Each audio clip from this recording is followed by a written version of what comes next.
One of the main attractions of Chesterfield is the crooked spire of the parish church of St Mary, which attracts many tourists every year to enter through the open screen doors that lead to the Lady Chapel. The crooked spire, made from timber and lead, is soaked in history. It was originally completed by the end of the 14th century, with many replacements made to it over the following years, such as the oak restoration of 1843. In 1961, a fire broke out in the north transept and destroyed the 18th century organ inside the church.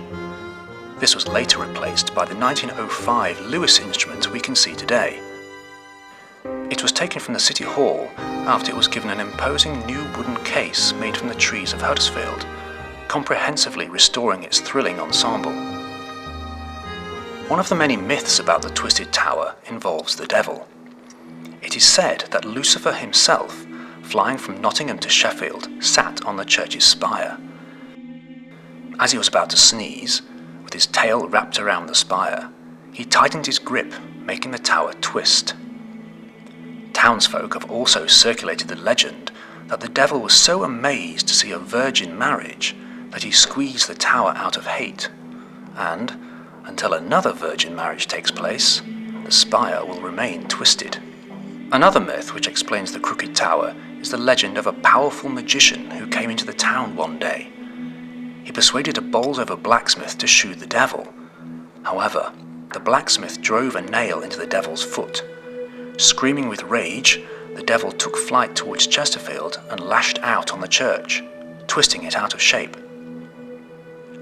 A more historically accurate explanation suggests that during its creation, most of the workers died of plague and were replaced with inexperienced craftsmen. Also, their use of green wood and the tower's great weight could have caused one of the four main support beams in the spire to split, only leaving the remaining beams to maintain the shape from the inside and unable to keep the tower from twisting bit by bit each year. In 1999, researchers reported the spire has moved and twisted over 8 feet to the south and 3.5 feet towards the west.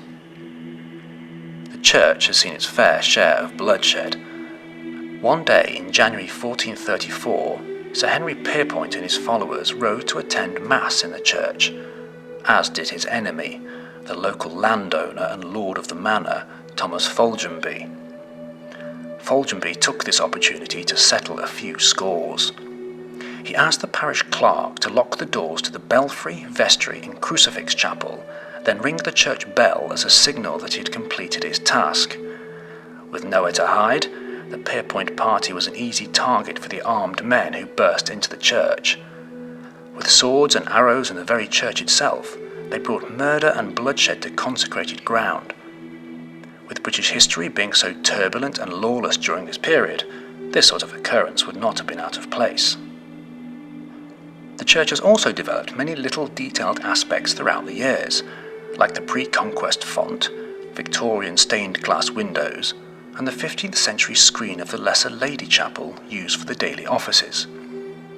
Above the great altar to the east lies the window illustrating the Apostles' Creed, showing many details of the religious story.